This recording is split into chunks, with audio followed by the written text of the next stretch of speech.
नमस्कार दोस्तों, मध्य प्रदेश सामान्य ज्ञान की सीरीज में आपका फिर से एक बार स्वागत है। जैसा कि आप लोग जानते हैं कि हमने लास्ट वीडियो में मध्य प्रदेश की नदियों के बारे में पढ़ा था। मध्य प्रदेश की नदियों के अंतर्गत हमने नर्मदा नदी, चंबल नदी और सोन नदी के बारे में पढ़ा था। इसके बाद जो आगे की हमारी नदियां उनके बारे में हम विस्तार से चर्चा करेंगे। तो चलिए देखते हैं कि मध्य प्रदेश की और कौन कौन सी महत्वपूर्ण नदियां हैं। तो सबसे पहले हम बात करेंगे जिस नदी की, वो नदी का नाम है ताप्ती नदी। ताप्ती नदी जो है, ताप्ती नदी का जो अन्य नाम है, उस ताप्ती नदी का अन्य नाम है सूर्यपुत्री। ताप्ती नदी को सूर्य की पुत्री कहा जाता है। ताप्ती नदी का ऐसा पुराणों में इसका वर्णन मिला है कि इसको सूर्यपुत्री कहा गया है। तो ताप्ती नदी का अन्य नाम है सूर्यपुत्री। ये क्वेश्चन पूछा भी गया है कि ताप्ती नदी का अन्य नाम क्या है, तो सूर्यपुत्री इसका नाम है। यदि इसके उद्गम स्थल की बात करें कि जो ताप्ती नदी है इसका उद्गम स्थल कहाँ है, तो इसका उद्गम जो होता है वो मध्य प्रदेश के बैतूल जिले से। बैतूल जिला जो आपने देखा होगा कि हमने मध्य प्रदेश के सामान्य ज्ञान वाली वीडियो में हमने मध्य प्रदेश के मैप के बारे में चर्चा करी थी। तो मध्य प्रदेश, यदि जो मध्य प्रदेश का जो स्वरूप है उसमें बैतूल जिला जो है, बैतूल जिला महाराष्ट्र से लगा हुआ है। मध्य प्रदेश का दक्षिणी जिला है बैतूल। तो बैतूल जिले के मुल्ताई नामक स्थान से ये इसका उद्गम होता है। कहां से? बैतूल के मुल्ताई से ताप्ती नदी का उद्गम होता है। तो बैतूल के मुल्ताई से किस नदी का उद्गम होता है, ये क्वेश्चन यदि बनता है तो इसका आंसर होगा ताप्ती नदी का। तो ताप्ती नदी का बैतूल जिले की मुल्ताई नामक स्थान से ताप्ती नदी का उद्गम स्थल है। यदि इसकी कुल लंबाई की बात करें तो ये 724 किलोमीटर लंबी नदी है। बैतूल जिले से ये निकलती है और ये 724 किलोमीटर बहती है। और जो ये ताप्ती नदी है नर्मदा के समानांतर बहती है। समानांतर बहने से इसका तात्पर्य है कि यदि जो नर्मदा नदी है ये अमरकंटक के यहां से नर्मदा कुंड से ऐसी निकलती है, तो ये नदी भी बैतूल यहां से निकलती है और ये नर्मदा के ऐसे समानांतर बहती है। तो जो नर्मदा के समानांतर बहने वाली जो नदी है उस नदी का नाम है ताप्ती नदी। तो यदि ये क्वेश्चन आता है कि नर्मदा के समानांतर बहने वाली नदी कौन सी है, तो वो होगी ताप्ती नदी। और ये पूर्व से पश्चिम की ओर बहती है। क्योंकि नर्मदा भी पूर्व से पश्चिम की ओर बहती है, अमरकंटक से खंभात की खाड़ी तक आती है। इसी तरह जो ताप्ती नदी है ये भी पूर्व से पश्चिम की ओर बहती है। तो हमने देखा कि ये पूर्व से पश्चिम की ओर बहती है। और ये जो नदी है ये महाराष्ट्र भैंसादेही में प्रवेश करती है। मध्य प्रदेश के बाद ये मध्य प्रदेश से निकलती हुई महाराष्ट्र के भैंसादेही में प्रवेश करती है।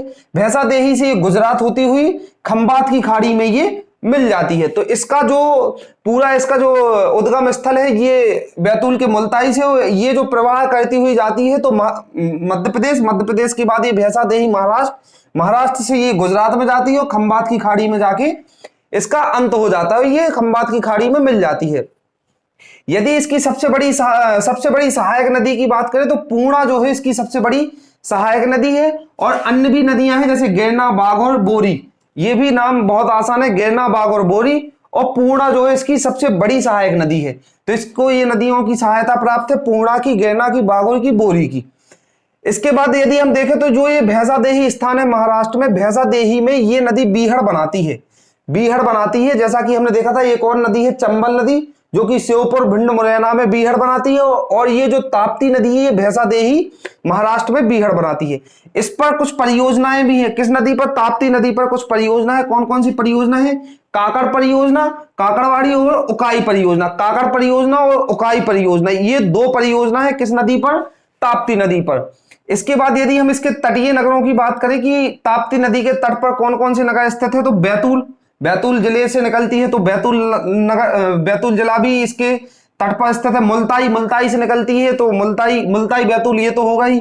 मुल्ताई से निकलकर बैतूल से होती हुई ये बुरहानपुर भी इसके तट पर स्थित है। नेपानगर, बुरहानपुर में नेपानगर स्थित है।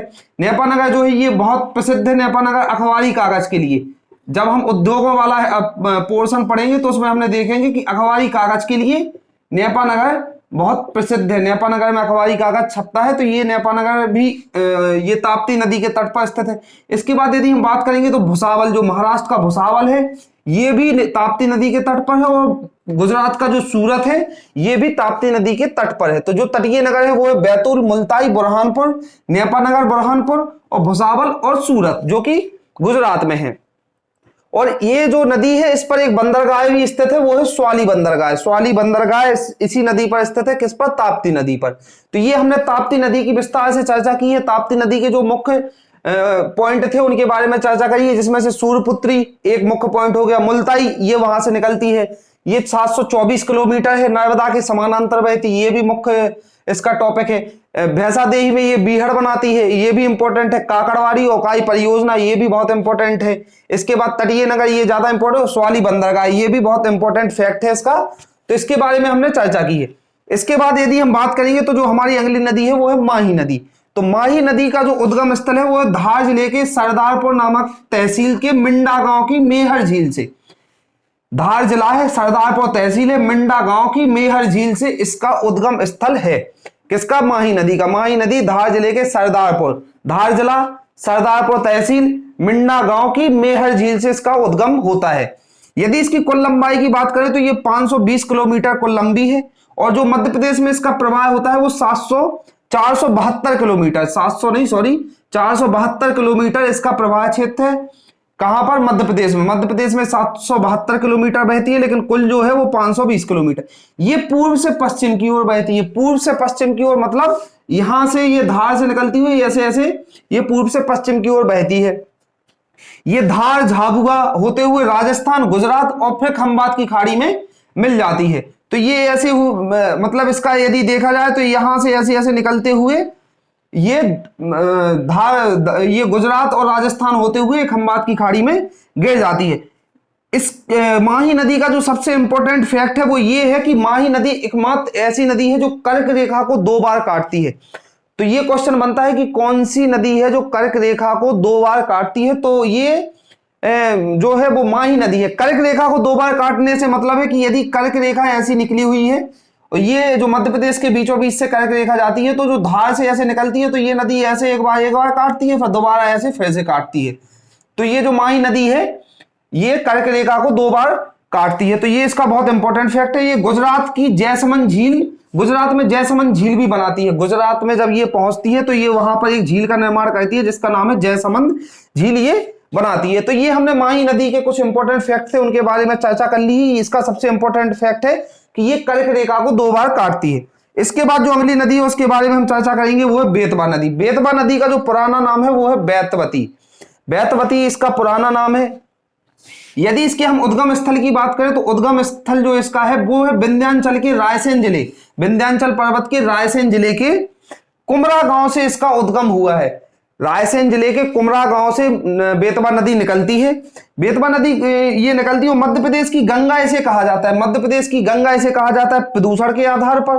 प्रदूषण के आधार पर बेतवा नदी को मध्य प्रदेश की गंगा कहा जाता है। ये सबसे इंपॉर्टेंट फैक्ट है, इंपॉर्टेंट फैक्ट है। इसे आप याद रखें कि मध्य प्रदेश की गंगा प्रदूषण के आधार पर किसे कहा जाता है? तो बेतवा नदी को। यदि धार्मिक आधार पर मध्य प्रदेश की गंगा देखी जाए तो वो नर्मदा नदी को कहा जाता है, हमने पिछली वीडियो में देखा था।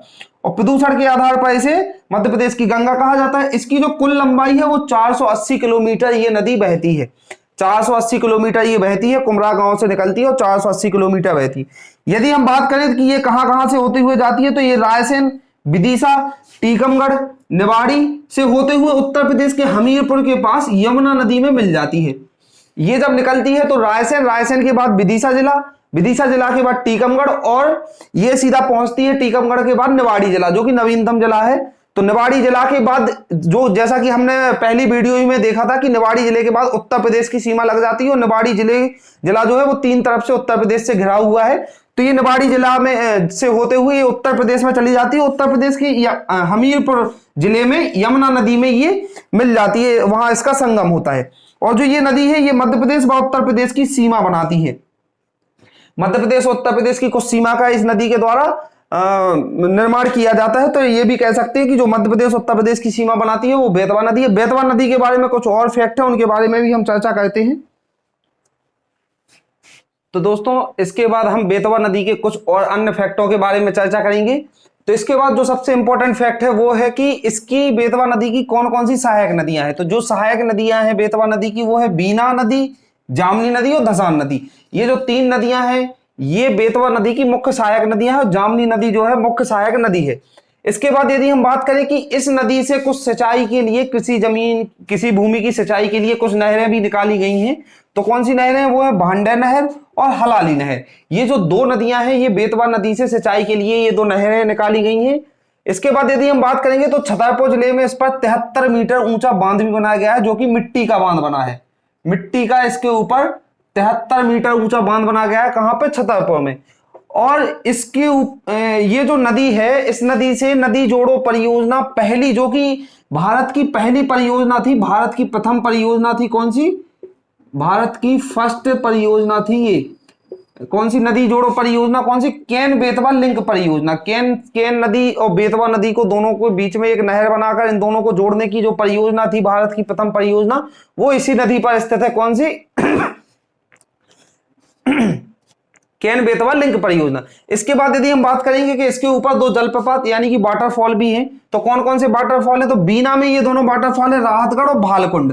ये जो दो वाटरफॉल है, यहाँ ये बीना में स्थित है, जलप्रपात है। कौन सी नदी पर है? ये बेतवा नदी पर ये स्थित है। कौन कौन से? राहतगढ़ और भालकुंड। यदि बांध की बात करें तो इस पर एक बांध भी बनाया हुआ है। कौन सा बांध है? रानी लक्ष्मीबाई बांध है। रानी लक्ष्मीबाई बांध इस पर बना हुआ है, जो माता टीला के नाम से भी जाना जाता है। ये ललितपुर उत्तर प्रदेश में स्थित है, और ये मध्य प्रदेश और उत्तर प्रदेश, ये दोनों का सहयोग से बना है। मध्य प्रदेश उत्तर प्रदेश दोनों राज्यों के सहयोग से ये बांध बनाया गया है। यदि तटीय शहरों की बात करें कि इस नदी के तट पर, तो रायसेन जिले का सांची जो है, सांची इसी नदी के तट पर स्थित है, बेतवा नदी के। विदिशा भी इसी नदी के तट पर स्थित है। वो ओरछा, ओरछा जो कि निवाड़ी जिले के अंतर्गत आता है, ये भी इसी नदी के तट पर है।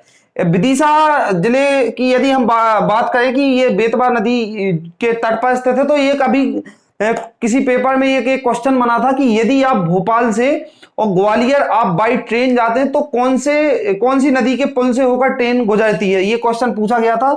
तो वो विदिशा में बेतवा नदी के ऊपर से ट्रेन गुजरती है। तो जो बेतवा नदी है, इसके ऊपर, ये बेतवा नदी से कई बार अलग अलग पेपरों में क्वेश्चन बने हैं, अलग अलग तरीके के क्वेश्चन बने हैं, तो ये क्वेश्चन पूछा गया था। इसके बाद यदि हम बात करें तो ये सबसे इंपॉर्टेंट फैक्ट है कि इस नदी को बुंदेलखंड की जीवन रेखा कहा जाता है। किस नदी को? बेतवा नदी को। और मध्य प्रदेश की जीवन रेखा किसे कहा जाता है? नर्मदा नदी को, जो कि हमने पिछली वीडियो में बात की थी। तो जो बुंदेलखंड की जीवन रेखा कहा जाता है, उसे कहा जाता है बेतवा नदी को। यदि हम बात करें नर्मदा छिपरा लिंक परियोजना, तो जो ये परियोजना थी केन बेतवा लिंक परियोजना, ये पहली परियोजना थी, और ये जो है ये दूसरी परियोजना है, नदी जोड़ो परियोजना। कौन सी? सेकंड परियोजना है, सेकंड नदी जोड़ो परियोजना है। कौन सी? नर्मदा छिपरा लिंक परियोजना। जब 2016 में उज्जैन में कुंभ हुआ था, तो ये नर्मदा नदी से छिपरा में, जब उस समय पे पानी नहीं था, तो नर्मदा से छिपरा में पानी छोड़ा गया था। तो ये जो है ये दूसरी नदी जोड़ो परियोजना है, नर्मदा का पानी छिपरा में आ गया था, तो ये दूसरी नदी। इसके बाद यदि हम अगली नदी की बात करें तो वो है सिंध नदी। सिंध नदी जो है ये विदिशा जिले की सिरोंज तहसील से निकलती है। कहां से? सिंध नदी विदिशा जिले की सिरोंज तहसील से निकलती है। इसकी जो कुल लंबाई है वो है 470 किलोमीटर। 470 किलोमीटर ये बहती है सिंध नदी। ये जो निकलती है विदिशा, गुना, शिवपुरी, भिंड होते हुए उत्तर प्रदेश के इटावा में यमुना नदी में मिल जाती है। कहां से? ये विदिशा से निकलती हुई गुना जाती है, फिर शिवपुरी, भिंड, उत्तर प्रदेश के इटावा जिले की यमुना नदी में मिल जाती है। इटावा जिले में जाके ये मिलती है यमुना नदी में। और जो ये सिंध नदी है, गुना जो जिला है उसको दो भागों में विभक्त करती है। कौन सी नदी? सिंध नदी गुना जिले को दो भागों में विभाजित करती है। इसकी जो सहायक नदियां हैं वो है ताहौर, माहौर, कुंवारी। ये जो तीन नदियां हैं इसकी सहायक नदियां हैं। कौन कौन सी? सिंध नदी की कौन कौन सी है? ताहौर, माहौर और कुंवारी। इसके बाद यदि हम बात करें तो ये जो नदी है श्योपुर जिले में जो कुनो पालनपुर राष्ट्रीय उद्यान है, पहले ये अभ्यारण्य हुआ करता था, वर्तमान में राष्ट्रीय उद्यान हो गया है। जैसा कि आपने पिछली वीडियो में अगर देखा होगा, हमने राष्ट्रीय उद्यानों की बात की थी, तो जो कुनो पालनपुर है वो 2018 में राष्ट्रीय उद्यान बना दिया गया है, पहले ही अभ्यारण्य हुआ करता था। तो ये कुनो पालनपुर राष्ट्रीय उद्यान से भी होकर निकलती है सिंध नदी। ये बहुत इंपॉर्टेंट फैक्ट है। सिंध नदी कहां से निकलती है? कुनो पालनपुर राष्ट्रीय उद्यान से। तो अब राष्ट्रीय उद्यान, नदी हो गई, मध्य प्रदेश की मिट्टी हो गई, ये बहुत इंपॉर्टेंट टॉपिक है, इनको आप याद करना ना भूलें, इन्हें आपको याद करना ही पड़ेगा, इन्हीं से क्वेश्चन बनने के चांस ज्यादा रहते हैं। तो ये हमने सिंध नदी की बात की है। इसके बाद हम बात करेंगे अगली नदी की, केन नदी की। तो दोस्तों इसके बाद हम बात करेंगे हमारी अगली नदी की, जो है केन नदी। अगली नदी कौन सी है? केन नदी। तो केन नदी के जो अन्य नाम है, केन नदी को सुक्तिमती, कर्णावती, दृढ़ावती, वती के नाम से ये तीन नाम है, सुक्तिमती, कर्णावती और दृढ़ावती। इन तीन नामों से भी जाना जाता है किस नदी को? केन नदी को। केन नदी का जो उद्गम स्थल है वो कटनी जिले का कुमरा गांव, कटनी जिले का कुमरा गांव है। कुमरा गांव की कैमूर पहाड़ी, कटनी जिला कुमरा गांव कैमूर पहाड़ी से ये निकली हुई। यदि इसकी लंबाई की बात करें तो 427 किलोमीटर ये कुल लंबाई में ये बहती है, 427 किलोमीटर तक जाती है, उत्तर दिशा में ये बहती है। यदि केन नदी की बात करें तो ये पन्ना जिला इसी नदी पर स्थित है, और गुना को जो दो भागों में जो नदी काटती थी उस नदी का नाम था सिंध नदी। सिंध नदी जो है वो गुना जिले को दो भागों में काटती हुई निकलती थी, हमने ये देखा था अभी। ये उत्तर प्रदेश के इटावा में जाकर ये इटावा में यमुना नदी में मिल जाती है। कौन सी नदी? ये स्केन नदी जो है उत्तर प्रदेश के इटावा में जाकर मिलती है यमुना नदी में। उत्तर प्रदेश के इटावा में यमुना नदी में ये जाके मिल जाती है। कौन सी नदी? केन नदी। इसकी यदि सहायक नदियों की बात करें तो सहायक नदियों में सोनार, मीर हसन, कटनी, उर्मिल, ये चार नदियां जो है इसकी सहायक नदियां हैं। कौन कौन सी? सोनार नदी, मीर हसन नदी, कटनी, उर्मिल। तो ये इसकी चार सहायक नदियां हैं। तो ये हमने केन नदी की बात की। इसके बाद जो अगली नदी है वो है धसान नदी। तो धसान नदी जो है ये बेतवा की सहायक नदी है। कौन सी? धसान नदी। ये धसान नदी का जो उद्गम स्थल है रायसेन की बेगमगंज तहसील से ये उद्गमित होती है। कहां से? रायसेन की बेगमगंज तहसील से। इसकी यदि लंबाई की बात करें तो 365 किलोमीटर, 365 किलोमीटर ये जाके बहती है, और मध्य प्रदेश में 240 किलोमीटर बहती है। यानी कुल लंबाई जो है वो 365 किलोमीटर और मध्य प्रदेश में 240 किलोमीटर। यदि इसकी दिशा की बात करें तो ये उत्तर से पूर्व की ओर बहती है, यानी उत्तर से पूर्व की ओर ये बहती है, और उत्तर प्रदेश की इटावा में यमुना नदी में ये भी जाके मिल जाती है। ये भी जाके मिलती है, केन नदी और धसान नदी दोनों इटावा में यमुना नदी में जाकर मिलती है। हरपालपुर जो उत्तर प्रदेश का जो क्षेत्र है, हरपालपुर में लहचुरा बांध हरपालपुर उत्तर प्रदेश में ये बनाया गया है। किस नदी पर? धसान नदी पर। इसके बाद जो अगली नदी की बात करेंगे वो है टोंस नदी। तो टोंस नदी जो है वो सतना के मैहर के कैमूर पहाड़ी के तमसा कुंड, सतना जिला, मैहर तहसील। मैहर जो है वहां पर शारदा देवी का प्रसिद्ध मंदिर है, सुना होगा आप लोगों ने। मैहर तहसील के कैमूर पहाड़ी के तमसा कुंड के पास से कौन सी नदी निकलती है? टोंस नदी। इसका यदि अन्य नाम की बात करें तो तमसा नदी भी इसे कहा जाता है। रीवा से होते हुए ये उत्तर प्रदेश की सिरोंज तहसील में गंगा नदी में मिल जाती है। तो इसका अंत स्थान कहां होता है? उत्तर प्रदेश की सिरोंज तहसील की गंगा नदी में जाकर ये मिल जाती है। कौन सी? टोंस नदी। 265 किलोमीटर इसकी कुल लंबाई है। कितनी लंबाई है? 265 किलोमीटर। उत्तर दिशा में ये बहती है। किस दिशा में? उत्तर दिशा में बहती है। 265 किलोमीटर इसकी लंबाई है। यदि इसकी सहायक नदियों की बात करें कि इसको कौन सी नदियां हैं जो सहायता प्रदान करती हैं, तो बीहड़ और बेलन, ये जो दो नदियां हैं बीहड़ और बेलन, इसको सहायता प्रदान करते हैं। अगली जो नदी है वो है क्षिप्रा नदी। क्षिप्रा नदी जो है वो इंदौर से निकलती है। इंदौर की काकड़ी बरडी पहाड़ी से ये नदी निकलती है। कौन सी नदी? क्षिप्रा नदी। क्षिप्रा नदी के बारे में आप सबने सुना होगा। उज्जैन जो है वो क्षिप्रा नदी पर स्थित है। रामघाट जो है उज्जैन में ये क्षिप्रा नदी पर स्थित है। कौन सा? इंदौर की काकड़ी बरडी पहाड़ी है। 195 किलोमीटर ये जो नदी है क्षिप्रा नदी ये बहती है। कितनी? 195 किलोमीटर ये बहती है। चंबल की ये सहायक नदी है। कौन सी? क्षिप्रा नदी चंबल की सहायक नदी है। इंदौर, उज्जैन, रतलाम, मंदसौर होते हुए ये बहती है। कौन सी? इंदौर, उज्जैन, रतलाम, मंदसौर होती हुई चंबल नदी में मिल जाती है। इसकी यदि सहायक नदियों की बात करें तो खान नदी और गंभीर नदी। खान नदी की यदि बात करें तो इंदौर जो है ये खान नदी के तट पर ही बसा हुआ है। कौन सा? इंदौर जिला। और गंभीर नदी भी इसकी सहायक नदी है। और जो क्षिप्रा नदी है इस पर 12 साल में उज्जैन में सिंहस्थ लगता है। उज्जैन में देखा होगा आपने, सुना ही होगा, महाकालेश्वर का मंदिर प्रसिद्ध मंदिर है। यहाँ पर हर 12 साल में सिंहस्थ मेला का आयोजन किया जाता है। अभी जो मेला लगा था ये 2016 में लगा था। 2016 में लगा था। अगला जो लगना है वो 2028 में सिंहस्थ मेला का आयोजन किया जाएगा। तो ये इंपॉर्टेंट फैक्ट है, आप इसको याद रखें। नर्मदा क्षिप्रा लिंक परियोजना इस पर बनाई गई है। किस नदी पर? क्षिप्रा नदी पर। नर्मदा नदी का पानी क्षिप्रा नदी में छोड़ा गया ताकि ये सदाबाहिनी बनी रहे, सदा ये बहती रहे, इसलिए नर्मदा नदी से क्षिप्रा नदी में पानी छोड़ा गया है। ये जो परियोजना है ये 3 चरणों में कंप्लीट हुई थी। कौन सी परियोजना? नर्मदा क्षिप्रा लिंक परियोजना। नर्मदा क्षिप्रा लिंक परियोजना में जो कुल खर्चा आया था वो कितना का आया था? वो 432 करोड़ रुपए का कुल खर्चा आया था। LK आडवाणी, लाल कृष्ण आडवाणी जी ने इसका उद्घाटन किया था। किसने? इसका शिलान्यास किया था, मतलब वहां पे शिलान्यास किया गया था लाल कृष्ण आडवाणी के द्वारा। तो ये 3 चरणों में 432 करोड़ खर्च करने के बाद ये नर्मदा क्षिप्रा लिंक परियोजना बनी है। तो इसके बाद जो हमारी बची हुई नदी है उनके बारे में हम चर्चा करेंगे। तो दोस्तों इसके बाद हम बात करते हैं तवा नदी की। जो तवा नदी है ये तवा नदी होशंगाबाद जिले से निकलती है। होशंगाबाद की ये सबसे बड़ी नदी है। कौन सी नदी? तवा नदी। तवा नदी होशंगाबाद की सबसे बड़ी नदी है। ये पचमढ़ी के महादेव पर्वत की कालीभीत पहाड़ी से ये निकलती है। कहां से निकलती है? महादेव पर्वत से निकलती है, कालीभीत पहाड़ी से निकलती है। इसका बहाव जो है उत्तर की तरफ इसका बहाव है और ये उत्तर की ओर बहती हुई नर्मदा नदी में ये मिल जाती है। तो इसका उत्तर की ओर बहाव और नर्मदा नदी में ये मिल जाती है। नर्मदा व तवा के जो संगम है, यहाँ पे एक जलप्रपात भी है। कौन सा जलप्रपात? मंदार जलप्रपात।